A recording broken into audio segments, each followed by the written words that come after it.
اعوذ باللہ من الشیطان اللعین الرجیم بسم اللہ الرحمن الرحیم الحمد للہ رب العالمین وصلی اللہ علی سیدنا محمد واہل بیتہ الطاہرین اللہم صلی علی محمد وآل محمد۔ اما بعد گفتگو ہم اس بات میں کر رہے تھے کہ آیا اجازت کے لیے لفظ کا ہونا شرط ہے یا بغیر لفظ کے یا بغیر فعل کے بھی اجازت ہو سکتا ہے؟ تو آخری نقطے میں مصنف نے یہ نتیجہ نکالا تھا کہ معیار رضا ہے، مالک کی رضا معیار ہے۔ اب یہ رضا کو کبھی لفظ کے ذریعے سے کشف کیا جا سکتا ہے، کبھی یعنی کسی فعل کے ذریعے سے بھی کشف کیا جا سکتا ہے، اور کبھی ایسا بھی ہو سکتا ہے کہ انسان کو مالک کی رضا کا پتہ چل جائے بغیر لفظ کے اور بغیر کسی فعل کے، تو تب بھی کافی ہے۔ معیار یعنی مالک کی رضا کا ثابت ہونا معیار ہے، چاہے وہ کسی بھی طریقے سے پتہ چل جائے۔ یہ ہم بحث کر رہے تھے، ٹھیک ہے جی۔ تو اس کے حوالے سے مصنف تقریباً 8-10 قسم کے معیدات کا ذکر کیا فقہاء کی عبارات میں، کہ یہ ثابت کیا کہ فقہاء کی عبارات سے مختلف جگہوں پر یہ ثابت ہوتا ہے کہ معیار کیا ہے، مالک کی رضا کا کشف ہونا ہے، اگرچہ وہ لفظ یا فعل کے ذریعے نہ بھی ہوں۔ تو اس کو بیان کرنے کے بعد پھر آخر میں مصنف نے کہا فرمایا کہ بس ان سارے معیدات کی موجودگی میں یہ کہنا ہے کہ لفظ کے معتبر ہونے پر اجماع قائم ہے، یہ اجماع ثابت ہونا مشکل ہے، کیونکہ اجماع کے خلاف بہت سارے عبارات آ گیا۔ تو ان سارے اقوال کی موجودگی میں پھر اجماع کا دعویٰ کرنا ممکن نہیں ہے، مشکل ہے، اجماع ثابت نہیں ہے۔ جب لفظ کے معتبر ہونے پہ اجماع نہیں ہے تو پھر نتیجتاً پھر رضا کافی ہونا ثابت ہو جائے گا۔ کیوں؟ کیونکہ ہمارے پاس دو سارے عمومات ہیں، اوف العقود وغیرہ، تجارت ترازن وغیرہ، احل اللہ البیع کے جو عمومات ہیں، ان عمومات کا تقاضا یہ ہے کہ مالک کی رضا کا ہونا کافی ہے اور وفا کا حکم آ جاتا ہے۔ یہ پرسوں بیان کیا تھا۔ لیکن ان عمومات کے لیے کوئی مخصص کوئی اور مخصص نہیں ہے، لیکن سوائے ایک مخصص ہے وہ عمومات کے لیے۔ وہ کیا ہے؟ وہ عمومات وہ جو ادلہ ہیں کہ جو رضا مالک کو شرط قرار دیتا ہے۔ کسی عقد کی وفا واجب ہونے کے لیے، کسی مال کا دوسرے کے حلال ہونے کے لیے بعض روایات نے کیا کیا ہے، آیات اور روایات نے کیا کہ مالک کی رضا کو شرط قرار دیا۔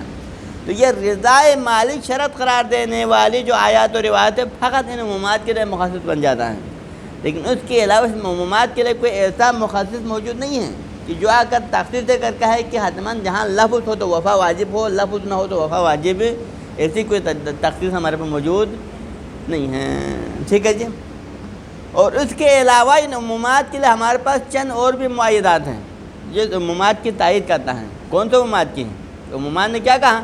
فقط رضا کافی ہے کہا نا۔ اس کی تائید میں چند معیدات کا انشاءاللہ ہم ذکر کریں گے۔ مضافاً الی، اولاً تو عمومات موجود ہیں ہمارے لیے رضا مالک کافی ہونے کو ثابت کرنے کے لیے، اور اس کے علاوہ دوسری بات یہ ہے کہ ما ورد فی عدت اخبار، کہ وہ جو روایات وارد ہوئے بعض اخبار میں، یعنی بعض روایات میں وارد ہوئی ہیں۔ کیا وارد ہوئی ہے؟ من ان سکوت المولا بعد علمہ بتزویج عبدہ، کہ اگر کسی مولا کو پتہ چل جائے، کیا پتہ چل جائے کہ اس کے غلام نے کسی خاتون سے شادی کی ہے، اس کے غلام نے کسی عورت سے نکاح کی ہے، اور مولا کو اس تزویج کا علم ہو جائے، اس کے بارے میں معلوم ہو جائے، اور علم ہونے کے بعد پھر بھی مولا خاموش ہو جائے، اس غلام کو منع نہ کرے، تو اس صورت میں پھر اس کا یہی سکوت کیا شمار ہوگی؟ اس کے اقرار شمار ہو جائے گی۔ کیوں؟ خود سکوت کی تو حیثیت نہیں ہے نا، اس لیے یہ سکوت اقرار شمار ہو جاتی ہے، کیونکہ اس سے رضا ثابت ہو جاتا ہے۔ کیونکہ یہاں پر رضا، کیونکہ معیار ہمارے لیے کیا معیار ہے؟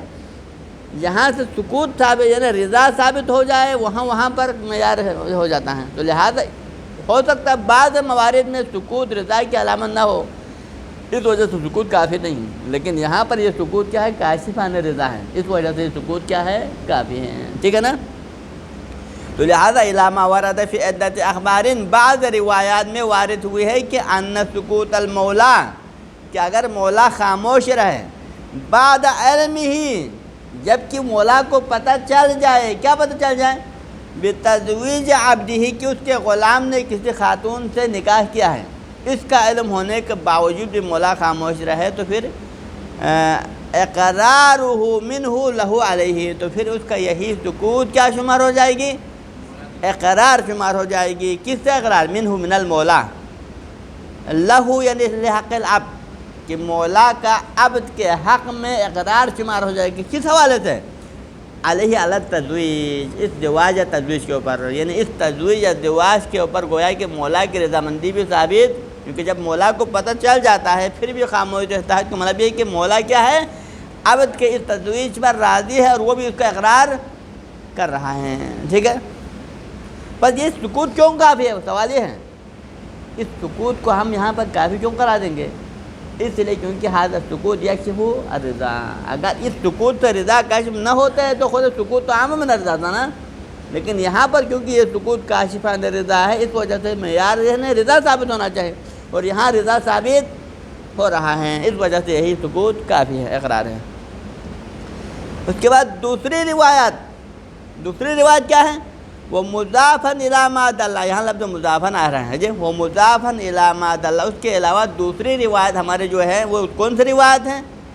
وہ دلالت کرتا ہے کہ ان قول المولا لعبده المتزوج بغیر اذنہ طلق، مثلا یہاں میں یہ ہے کہ اگر کوئی غلام، یعنی موضوع پہلے والے موضوع سے تھوڑا ایک جیسا ہے لیکن معاملی فرق اس حوالے سے ہے کہ پہلے میں کیا کیا تھا؟ فقط سکوت اختیار کیا تھا اور سکوت کو ہم نے رضا کی علامت قرار دیا تھا، لیکن یہاں سکوت تو نے اختیار نہیں کیا مولا نے، مولا کو پتہ چل جائے کہ اس کے غلام نے شادی کیا ہے کسی عورت سے نکاح کر دی ہے، اب مولا سکوت نہیں رہتا ہے، بلکہ مولا اپنے غلام کو کیا کہتا ہے؟ آپ اپنی اس عورت کو طلاق دے دو، اس بیوی کو، تو اس کا یہ کہنا مولا کا کہ طلق، تم طلاق دے دو، یہی طلاق دے دو کہنا بھی اقرار شمار ہوتا ہے۔ کس کے لیے؟ کیونکہ وہ پہلے مولا یعنی غلام کے اس تزویج پہ راضی تھا، کیونکہ ان طلاق لا یکون الا بعد عقد صحیح، طلاق کب ہوتا ہے؟ جب پہلے کوئی نکاح کا عقد انجام پاتا ہے، وہ صحیح ہو جائے تو پھر وہ طلاق کے نوبت آ جاتے ہیں، اور عقد صحیح یہاں اس مورد میں کب ہو سکتا ہے؟ جب مولا راضی ہو اس عقد پر، تب جا کے عقد صحیح بن جاتا ہے نا، تو لہذا مولا کا یہ تعلق کہنا خود یہ اقرار شمار ہوتا ہے کہ تزویج پر تو مولا راضی تھا، ٹھیک ہے، سمجھ میں آ رہا ہے؟ تو لہذا کیونکہ تعلق کے ذریعے سے رضا مولا کشف ہوتا ہے اور معیار رضا مولا ہے، جب یہ کشف ہو جائے تو پھر وہ تزویج صحیح شمار ہوتا ہے۔ یہ خود ہمارے پاس قرینہ موجود ہے کہ یہاں رضا کافی ہے، یعنی اجازت کے لیے لفظ کا ہونا ضروری۔ اب مولا نے یہاں پر اس تجویز کے لیے اجازت نہیں دیا ہے، اجازت تو نہیں کہا ہے، لیکن ہم نے اس تعلق کے ذریعے سے کشف کیا ہے کہ مولا تجویز پہ راضی ہیں۔ ومضافا الی ما ورد فی الی ما دل، علاوہ یہ کہ یہ روایت بھی ہے جو دلالت کر رہی ہے کس بات پر؟ کہ ان قول المولا لعبدہ، کہ مولا کا اپنے غلام سے یہ کہنا، کون سے غلام سے؟ المتزوج بغیر اذن ہی، اس غلام سے جس نے مولا کے اذن کے بغیر نکاح کی تھی، اس غلام نے جس نے مولا کے اذن کے بغیر کسی عورت سے نکاح کیا ہے، تو اس سے مولا یہ کہے، کیا کہے؟ مولا کیا کہے؟ طلق، اپنے غلام سے مولا کہے کہ طلق، یعنی تم اس عورت کو طلاق دے دو، یہ کہیں، تو پھر یہ طلق کہنا کیا کہتا ہے؟ یدل علی الرضا بالنکاح، تو پھر یہی اس کا طلق کہنا اس بات کے لیے گواہی بن رہا ہے کہ مولا پہلے والے غلام کے نکاح پہ کیا ہے؟ نکاح پہ راضی ہے۔ اس کا طلق کہنا اس بات کی ثبوت ہے کہ پہلے والے نکاح پہ تو مولا کیا تھا؟ جب مولا نکاح پہ راضی ہے تو طلاق کی نوبت آیا، لیکن اگر مولا اگر نکاح پر راضی ہی نہیں تھا تو نکاح باطل تھا، پھر طلاق کی نوبت ہی نہ آ جاتے ہیں۔ فَيَسِيرُ اجازتاً، پس اس کا یہی تعلق کہنا کیا شمار ہوگی؟ پہلے والے نکاح کے لیے اجازت شمار ہوگی، جبکہ اجازت لفظ صریح کے ذریعے سے نہیں دیا ہے، نہ کسی فعل کے ذریعے سے دیا ہے، بلکہ فقط اس کی رضا کشف ہوا ہے تعلق کے ذریعے سے، اور یہی رضا کا کشف ہونا اجازت شمار ہو جاتی ہے۔ پس ثابت کیا ہوا؟ لفظ شرط نہیں اجازت کے لیے، بلکہ رضا کا کشف ہونا کافی ہے۔ اور تیسری دلیل ہمارے پاس ہے، دلیل ثالث عمومات کے لیے معید ہیں، وہ کیا ہے؟ مضافاً الی علی، اور اس کے علاوہ دوسری بات یہ ہے کہ ان المانع من لزوم نکاح العبد بدون اذن مولاہ، یعنی ما دل علی ہے یہاں پر، وہ مضافاً الی ما دل علی، اس کے علاوہ تیسری قسم کی روایت وہ روایت ہیں جو دلالت کر رہی ہے، کس پر دلالت کر رہی ہے کہ ان المانع من لزوم نکاح العبد دون اذن مولاہ معصیۃ المولا التي ترتع فی الرضا۔ یہاں پر انہوں نے بعض روایات میں یہ آیا ہے نا، بعض روایات میں یہ آیا ہے کہ اگر مولا پہلے راضی نہ ہو بعد میں راضی ہو جائے تو پھر یہ معاملہ صحیح ہے۔ مولا پہلے منع کرا تھا لیکن بعد میں مولا راضی ہو جائے تو معاملہ صحیح ہے۔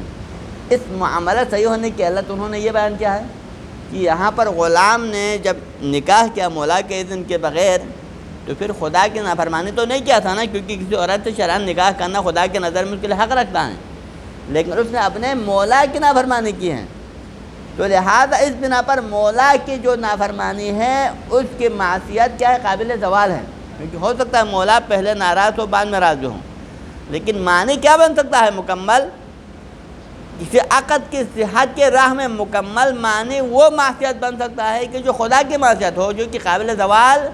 جب پہلے خدا کی صفت پر ناراض ہے تو پھر بعد میں راضی نہیں ہوگا نا، کیونکہ جب یہ فعل سرے سے فعل قبیح فعل ہے جس کے اندر مفسدہ ہے تو پھر وہ فعل پر مولا نہ پہلے راضی ہوگا نہ بعد میں راضی ہوگا۔ لیکن یہاں معیار نکاح کے مسئلے میں کچھ مفسدہ تو نہیں ہے، معنی کیا یہاں پر فقط اپنے مولا کی نافرمانی مانی ہے جو کہ قابل زوال ہے، تو لہذا یہ علت خود یہ فقہا کا یہ علت کہنا کہ اس نے غلام کی جو ہے غلام نے خدا کی نافرمانی نہیں کی بلکہ اپنے سید کی نافرمانی کی ہے جو کہ قابل زوال ہیں، یہ کہنا کس بات کی دلیل ہے؟ اس بات کی دلیل ہے کہ معیار مولا کی رضا ہونا چاہے۔ عقد کے باقی شرائط تو موجود ہے لیکن فقط ایک شرط مفقود ہے جو کہ مالک کی رضا ہے، جب یہ رضا ثابت ہونے کے بعد پھر معاملہ صحیح ہے، اس کے لیے لفظ صریح کی ضرورت ہے نہیں ہے۔ مدل علی ان المانع من لزوم نکاح العبد دون اذن مولاہ، کہ یہاں پر عبد کے نکاح کے لزوم کی راہ میں عبد اگر مولا کے اذن کے بغیر جب کوئی نکاح کرتا ہے، اس نکاح کے لزوم کے راہ میں بنیادی معنی کیا ہے؟ معصیت المولا۔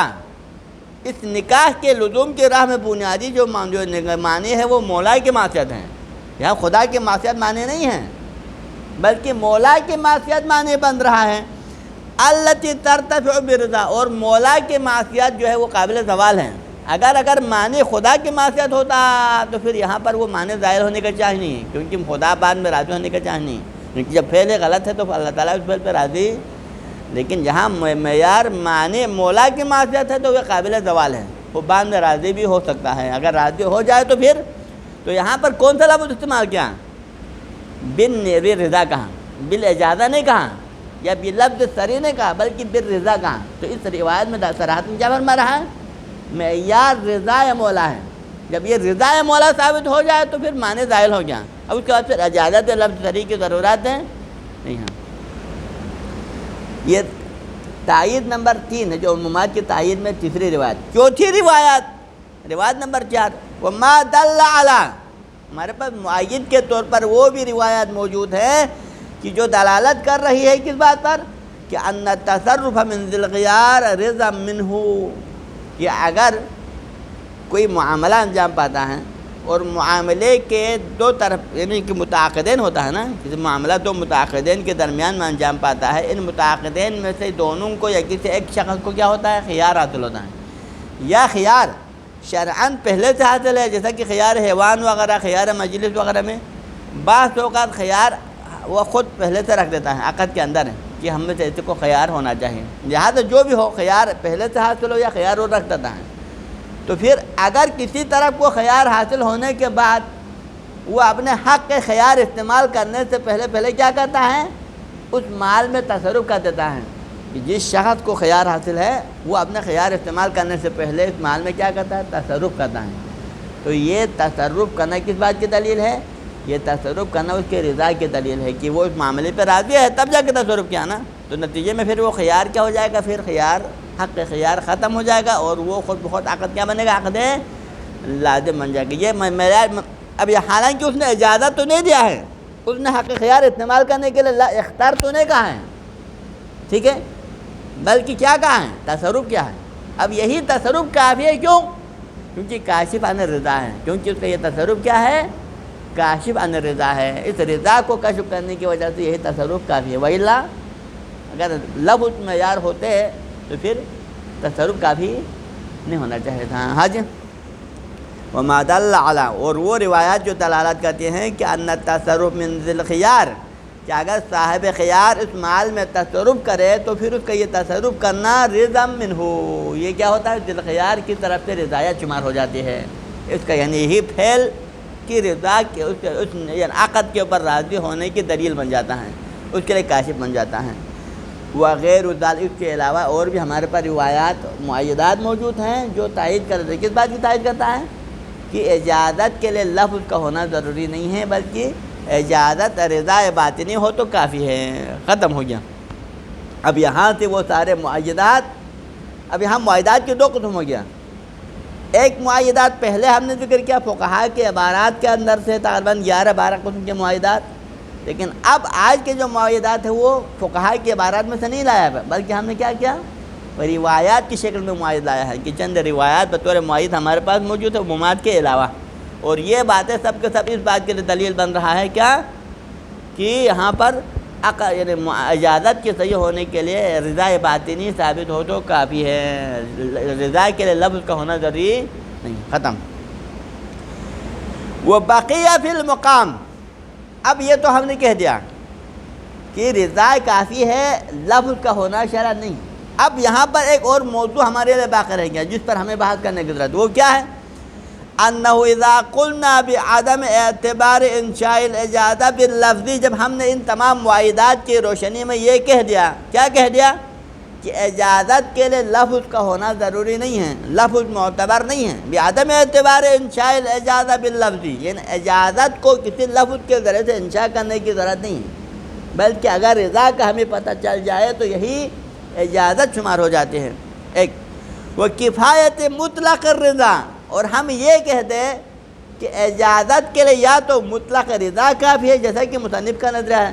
مصنف نے کیا فرمایا؟ اجازت کے لیے فقط رضا کافی ہے، اگرچہ وہ فعل کے ذریعے سے نہ ہو، کسی لفظ کے ذریعے سے نہ ہو، بلکہ خود کسی اور طریقے سے بھی رضا ثابت ہو جائے کافی ہے۔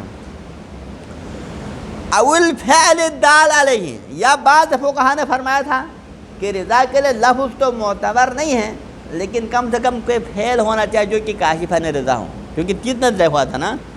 ایک نظرے کے تحت لفظ صریح کو شرط قرار دیا تھا، بعض فقہا نے کہا تھا کہ نہیں، لفظ ہونا ضروری نہیں ہے، بلکہ فعل اگر کوئی ایسا فعل انجام پایا جو کہ رضا کے لیے کاشف بن سکتا ہے تو وہ بھی اجازت شمار ہو جاتے ہیں۔ لیکن اس کے بعد تیسرے نظرے میں مصنف نے کیا فرمایا تھا؟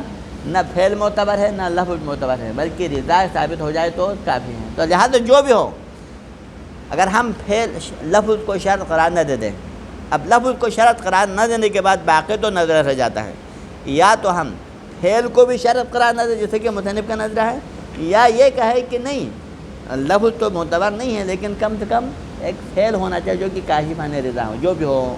ہاں جی، تو پھر یہاں پر ایک اور بحث آ جاتا ہے، جب رضا کافی ہے، لفظ ضروری نہیں ہے اجازت کے لیے، تو پھر یہاں پر ہمیں یہ کہنا چاہیے فَيَنبَغِي أَن يُقَالَ، تو پھر سزاوار ہے کہ ہمیں یہ کہنا چاہیے، کیا کہنا چاہیے؟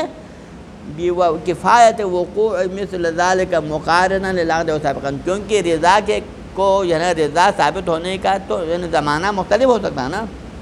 جب آپ نے اجازت کے لیے رضا کو کافی سمجھا کہ اجازت کے لیے رضا کافی ہے، ٹھیک ہے نا، تو پھر رضا کب ثابت ہوگا؟ ایک دفعہ رضا آپ کو پہلے سے پتہ ہے کہ مولا ان عقد فضولی ابھی انجام پایا نہیں ہے، لیکن عقد فضولی انجام پانے سے پہلے متعاقدین فضولی اور دوسرا جو ہے یعنی دوسرے بندے کو جو کہ عطیل ہے، ان دونوں کو پتہ ہے کہ مالک راضی ہے، مالک کی رضایت کا عقد سے پہلے پتہ ہے۔ ایک دفعہ ان دونوں کو مالک کی رضایت کا کب پتہ ہے؟ عقد کے مخروج، یعنی عقد ہو رہا ہے اس کے ساتھ ساتھ دونوں کو مالک کی رضایت باطنی کا تب بھی علم ہے، ٹھیک۔ 3 اور تیسری صورت یہ ہے کہ نہ عقد سے پہلے رضا کا پتہ تھا نہ عقد کے دوران، لیکن عقد انجام پانے کے 1-2 دن بعد، 10 دن بعد، 15 دن بعد معلوم ہو جاتا ہے کہ مالک کی رضا کافی ہے۔ تو اب ہم کیا کریں بحث؟ ہم نے یہ کہا ہے کہ بعد والا رضا کافی کا نا، اگر بعد میں مالک کی رضایت ثابت ہو جائے تو یہی اجازت شمار ہو جائے گی۔ تو پھر نتیجے میں بطریق اولا ہم یہ بھی کہہ سکتے ہیں کہ اگر رضایت بعد میں ثابت نہ ہو بلکہ یہی رضایت عقد سے پہلے ثابت ہو جائے، یہی رضایت عقد کے دوران ثابت ہو جائے، تو پھر بطریق اولا ثابت ہونا چاہیے کیونکہ جو رضا مؤخر ہوتے ہوئے بھی اگر مؤثر ہو سکتا ہے عقد کی صحت کے لیے، تو پھر وہ رضا جو مقارن ہو اور متقدم ہو وہ بطریق اولا مؤثر ہونا چاہیے، ٹھیک ہے؟ تو نتیجے میں پھر اگر کہیں کسی عقد فضولی کے اندر مالک کی رضا باطنی کا پہلے معلوم ہو یا عقد کے ساتھ معلوم ہو، تو پھر بعد میں رضا باطنی کے لیے کاشف ہونے کی ضرورت نہیں، بلکہ یہی رضا باطنی عقد کے لیے کیا شمار ہو جائے گی؟ اجازت شمار ہو جائے گی، پھر اجازت متاخرہ کی ضرورت نہیں پڑتی ہے، ٹھیک ہے نا؟ تو لہذا فَيَنبَغِي أَن يُقَالَ، سزاوار ہے کہ ہمیں یہ کہنا چاہیے کہ بِكِفَایَةِ وُقُوعِ مِثْلَ ذَلِكَ الرِّضَا مُقَارِنًا لِلْعَقْدِ، کہ یہی رضا ہی اگر معیار ہے، اجازت کے لیے رضا ہی کافی ہے، تو پھر یہی رضا کو عقد کے ساتھ مقارن ہو تو بھی کافی ہے۔ او سابقاً، یا یہ کہ رضا عقد کے ساتھ مقارن تو نہیں ہے بلکہ رضا عقد سے پہلے ثابت ہے، تو تب بھی وہی سابق والا رضا ہی معاملے کی صحت کے لیے کافی ہے۔ فلا یحتاج الی اجازت لاحقہ، پھر وہاں اجازت لاحقہ کی کوئی ضرورت نہیں، کیونکہ جب رضا پہلے سے ثابت ہو تو اجازت کی کوئی ضرورت نہیں پڑے گا۔ ہاں جی، فَإِذَا فَرَضْنَا، بس اگر ہم فرض کریں، کیا فرض کریں؟ أَنَّهُ عَلِمَ رِضَا الْمَالِكِ بِقَوْلٍ أَوْ فِعْلٍ، کہ اگر پتہ چل جائے، کن کو پتہ چل جائے؟ متعاقدین کو، یعنی فضولی اور اصیل دونوں میں سے کسی کو یا دونوں کو پتہ چل جائے مالک کی رضا باطنی کا، کب؟ عقد کے دوران، عقد سے پہلے، بقول، یا کسی قول کے ذریعے سے، او فعل، یا کسی ایسے فعل کے ذریعے سے پتہ چل جائے کہ مالک راضی ہے معاملے پر، تو پھر یدل علی رضا، یعنی فعل، ایسے فعل کے ذریعے سے، اس فعل کی صفت کیا ہے؟ یعنی ایسے قول یا ایسا فعل، کون سا فعل؟ ایسا فعل کہ یدل علی رضا ہو ببیع مالہ، کہ جس فعل سے ہمیں ثابت ہو جائے کہ مالک اپنے مال کے معاملہ ہونے پہ راضی ہے، ٹھیک ہے؟ یعنی معاملہ ہوا ہے فضولی اور اصیل کے درمیان، لیکن اس کے بعد مالک جو فضولی کی طرف سے کیا ہے؟ اصل مال کا مالک فضولی کی طرف سے، اصل مالک اصلی ادھر بیٹھا ہوا ہے نا، لیکن اس مالک کے اصلی نے کوئی ایسا فعل انجام دیا کہ جس سے ہمیں پتہ چل جاتا ہے کہ فضولی کا اس کے مال پر جو معاملہ کیا ہے اس پر وہ راضی ہیں۔ اگر اس طرف انجام ہے تو پھر تو کیا ہو جائے گا پھر؟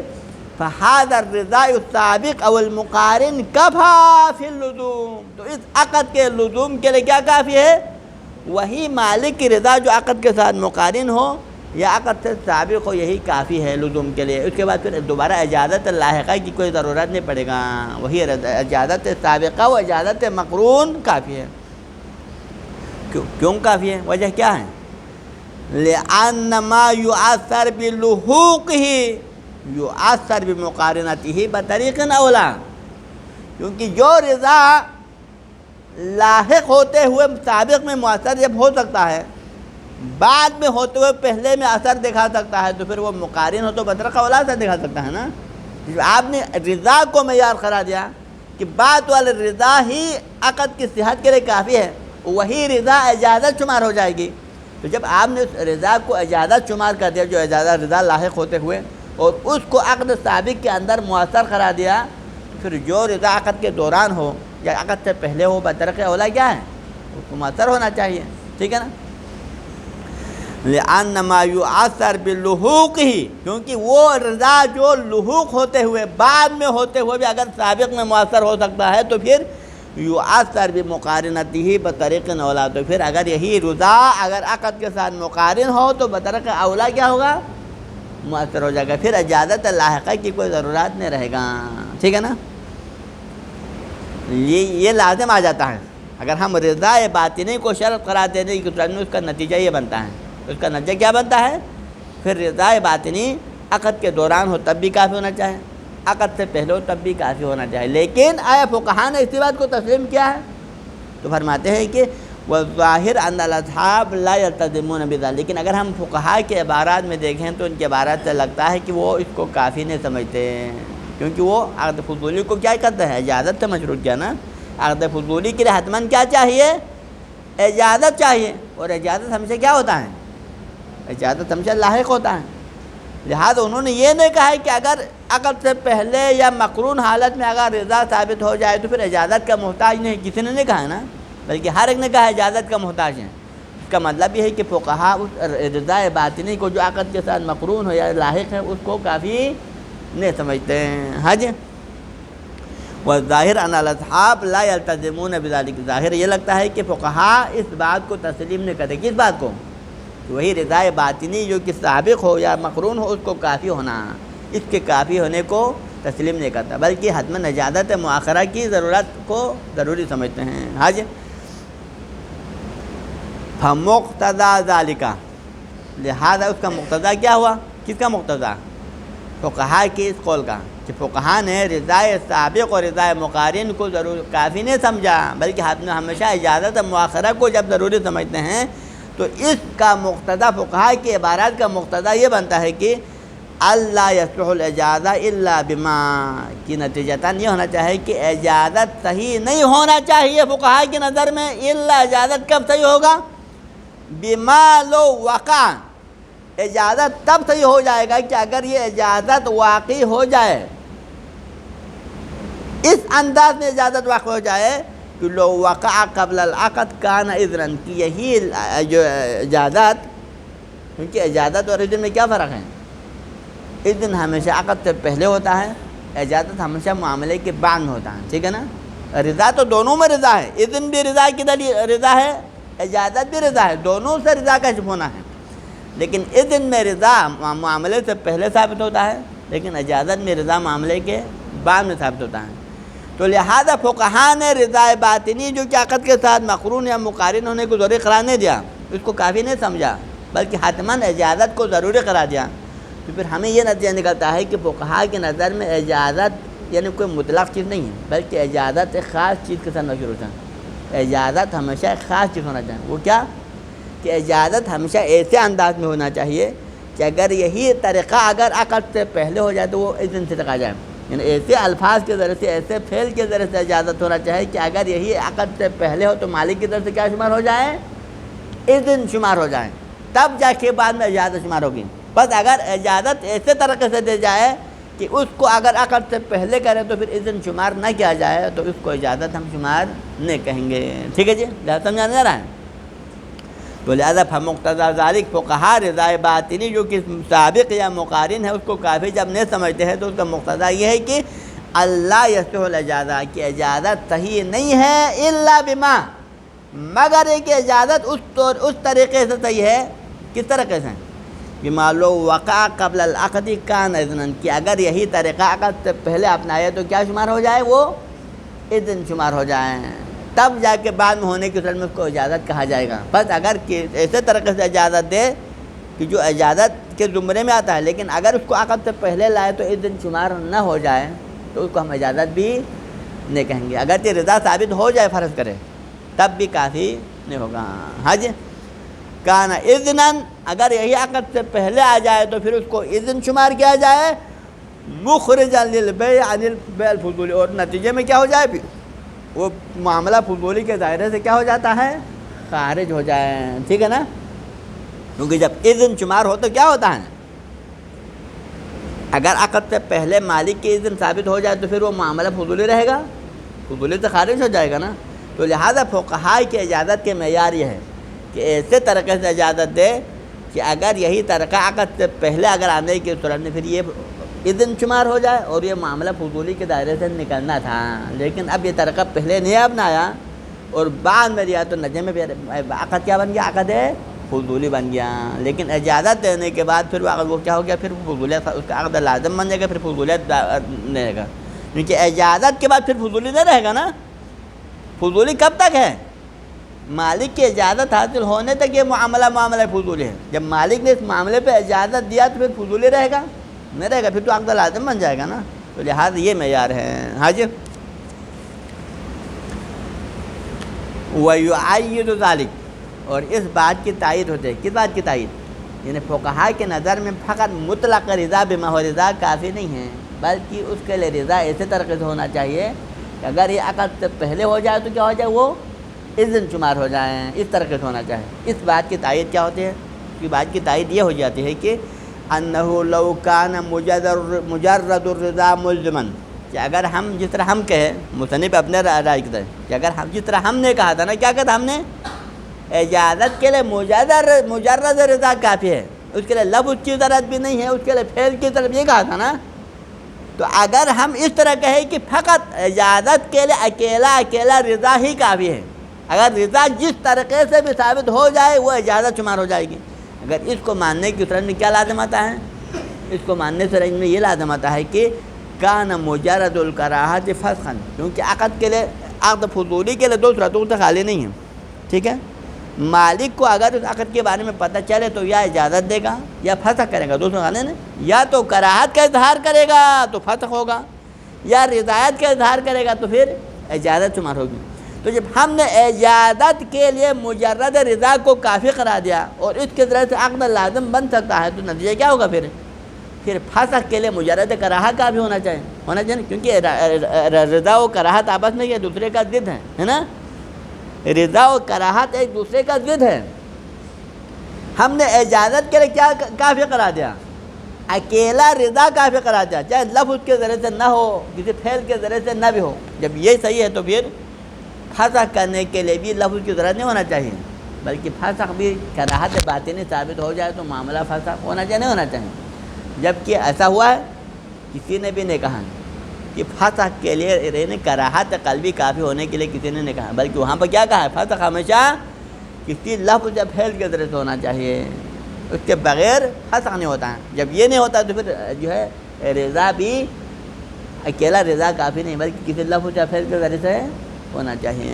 تو لہذا یؤید ذلک، ہماری بات کی تائید اس سے ہوتی ہے کہ انہ لو کان مجرد رضا ملزما، کہ اگر اکیلا رضا باطنی بغیر لفظ یا بغیر فعل کے عقد لازم ہونے کا سبب جب بن سکتا ہے تو پھر نتیجہ کیا ہوگا؟ پھر کان مجرد الکراہت فسخا، تو نتیجہ یہ ہوگا کہ اکیلا اگر مالک دل سے ناراض ہو، دل سے معاملے کی پسندیدگی نہ کرے تو پھر یہی کراہت باطنی کیا شمار ہونا چاہیے؟ معاملے کے لیے فسخ ثابت ہونا چاہیے۔ وَإِن لَمْ يَكُنْ لَفْظًا أَوْ فَعْلًا، اگرچہ وہ لفظ و فعل کی شکل میں نہ بھی ہو تب بھی کافی ہونا چاہیے، اور جب فسخ کے لیے فَيَلْزِمْ، اور اس کا نتیجہ یہ بنے گا کہ عدم وقوع بالفضول مع نہی المالک، تو اس کا لازمہ یہ بنے گا کہ اگر مالک نے معاملہ کرنے سے پہلے نہیں کیا ہوا ہو، جیسا کہ ہم نے پہلے کیا کہا تھا؟ پہلے عدم فضولی کے 3 شق بیان کیا تھا نا، مع عدم سبق منع من المالک اور معدہ سبق منع من المالک، کہا تھا نہیں کہا تھا؟ لیکن دونوں صورتوں میں عقد فضولی کو کیا کہا تھا مصنف نے؟ چاہے منع سابق ہو تب بھی معاملہ صحیح ہے عقد فضولی، چاہے منع سابق نہ ہو تب بھی صحیح ہے، لیکن یہاں پر مجرد کراہت کو کافی قرار دینے کی صورت میں کیا ہوگا؟ پھر نمبر 1 یہ ہوگا کہ کراہت باطنی کافی ہونا چاہیے فسخ کے لیے، اور ایک اور بات بھی ثابت ہو جائے گا کہ اگر مالک نے پہلے سے معاملے کے لیے منع کیا ہے تو پھر وہ عقد فضولی سرے سے کیا ہونا چاہیے؟ پھر صحیح نہیں ہونا چاہیے۔ ہم نے کہا تھا کہ عقد فضولی صحیح ہے، لیکن یہاں لازم یہ آتا ہے کہ وہ عقد فضولی سرے سے کیا ہونا چاہیے؟ باطل ہونا چاہیے۔ کیوں؟ وہ جب معاملے سے پہلے مالک کی طرف سے نہیں موجود ہے تو یہ نہیں خود کس بات کی دلیل ہے؟ کراہت باطنی کی دلیل ہے کہ معاملہ مالک دل سے اس معاملے پر راضی نہیں، تو جس معاملے کے لیے سابقاً یا مقروناً مالک کی رضا باطنی نہیں ہے، کراہت قلبی موجود ہے، تو یہی کراہت قلبی عقد کے بعد ایک لمحے کے لیے بھی موجود ہے نا۔ عقد کے دوران، عقد سے پہلے جب کراہت ہے تو مطلب کیا ہے؟ اب یہ کراہت عقد کے بعد بھی موجود ہے، تو ایک لمحے کے لیے بھی کراہت باطنی موجود ہے، تو پھر بعد کا اجازت مؤثر ہوگا نہیں ہوگا؟ نہیں ہوگا۔ کیوں؟ کیونکہ اجازت بعد رد میں آ جاتا ہے، کیونکہ اس کی یہی کراہت باطنی معاملے کے لیے رد شمار ہوگی۔ جب معاملے کے لیے کراہت باطنی رد شمار ہوتی ہے تو پھر بعد والا اجازت بعد رد ہوگا، اور پھر وہ اجازت مؤثر نہیں ہونا چاہیے۔ ہاں جی، فَيَلْزِمْ عدم وقوع بالفضول مع نہی المالک، تو اس کا لازمہ یہ بنے گا کہ اگر مالک نے معاملے کے لیے پہلے سے نہیں کیا گیا تو پھر وہ معاملہ سرے سے واقع نہیں ہو جائے گا، وہ سرے سے باطل ہو جائے گا۔ کیوں؟ لأن الکراہۃ الحاصل حین العقد وبعدہ، کیونکہ جب کسی معاملے کے لیے مالک کی نہی موجود ہے تو پھر نہی کس بات کی دلیل ہے؟ ان ھذا النہی یکشف عن الکراہہ، یہ نہی کاشف کراہت ہے، اور جب یہ نہی کراہت کو کاشف کرا کب؟ عقد کے دوران بھی کراہت ہے، تو جب عقد کے دوران وہ کراہت ہے، دل سے راضی نہیں ہے، تو پھر یہی کراہت عقد کے بعد بھی رہے گا نہیں رہے گا؟ وہ ایک لحظے کے لیے کیوں نہ ہو، تب بھی وہ کراہت تو ہے نا۔